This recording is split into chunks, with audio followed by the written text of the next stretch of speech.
여러분 안녕하십니까, 진성호입니다. 뜻밖의 일이 벌어졌습니다.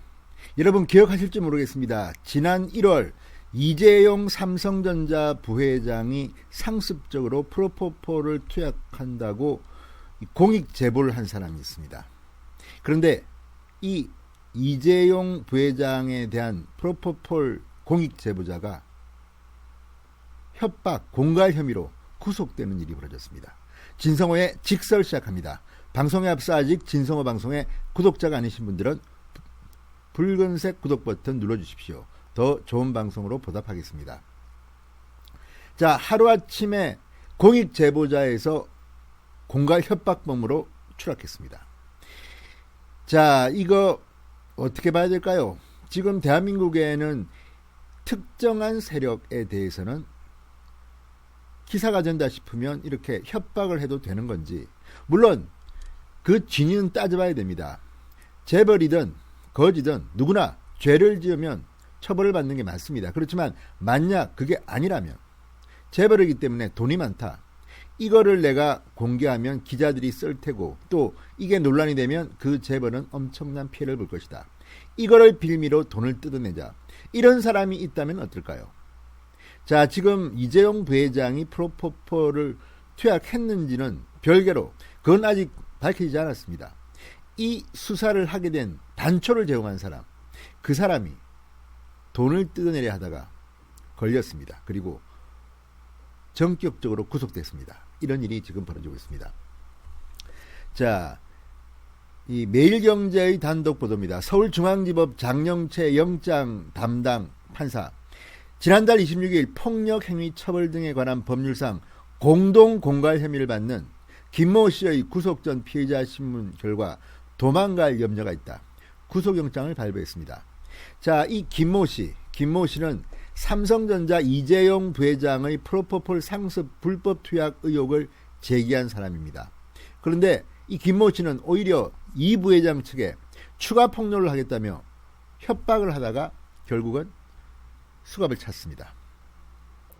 김 씨는 이 부회장 측에 금전을 요구하며 이에 응하지 않을 경우 이회 이재용 부회장 관련 폭로를 이어가겠다고 협박한 혐의를 받습니다. 자, 또 자신이 프로포폴을 많이 소지하고 있고 주사도 놔줄 수 있다는 식으로 금전을 요구했다고 합니다. 자, 이런 김모 씨의 공익 제보에 대한민국 경찰, 대한민국 언론이 놀아났다는 셈인데, 아무튼 참 참담합니다. 물론 그렇다고 해서 이재용 부회장이 프로포폴 투약을 했는지 아닌지는 아직까지 확인되지 않았지만 김모 씨의 이 제보가 허위일 가능성이, 그리고 증거로 채택될 가능성이 옅어진 것은 사실입니다.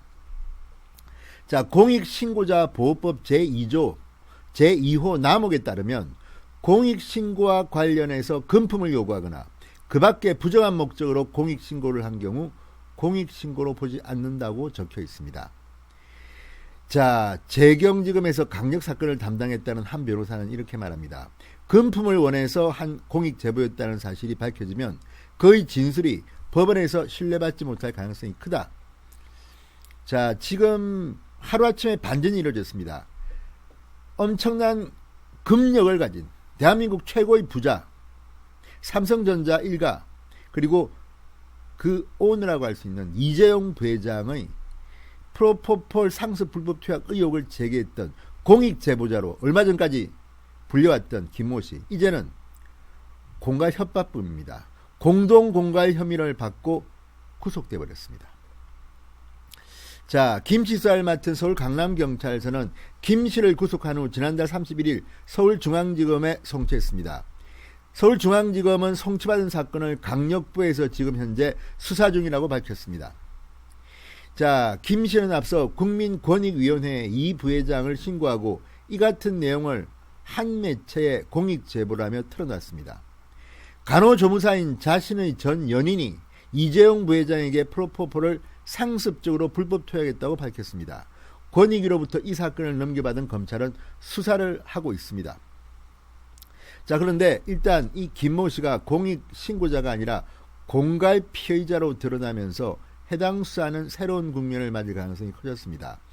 김 씨의 신고가 이재용 부회장 수사의 결정적 계기가 됐던 만큼 김 씨가 특정한 대가를 바라고 신고를 했다면 그 신고의 신뢰성, 신빙성이 흔들리기 때문입니다. 물론 이 문제 때문에 이재용 부회장이 프로포폴을 정말 투약하지 않았다고 단정짓기는 힘들어 보입니다.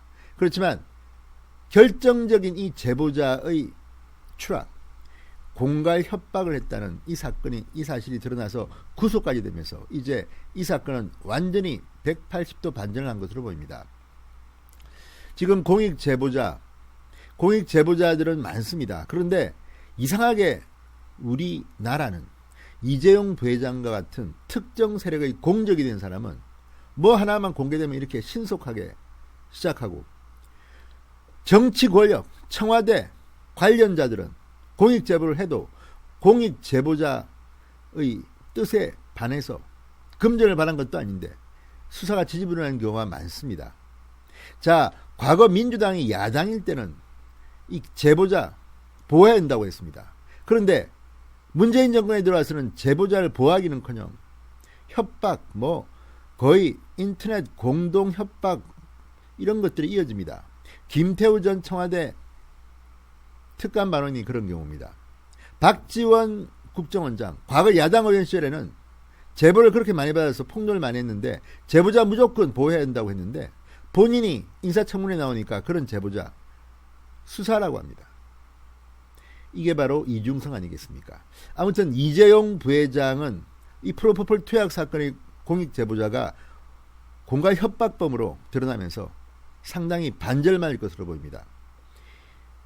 물론 문제가 있다면 제보하는 것은 옳습니다. 그러나 이렇게 금전을 바라고 추가 폭로를 하겠다, 심지어는 프로포폴을 갖다가 더 주겠다, 이런 사람의 말을 고지고대로 믿을 수 있을지 정말 의심스럽습니다. 아무튼 이재용 부회장에게는 상당히 반가운 소식으로 보입니다. 진성호의 직설이었습니다. 여러분 감사합니다.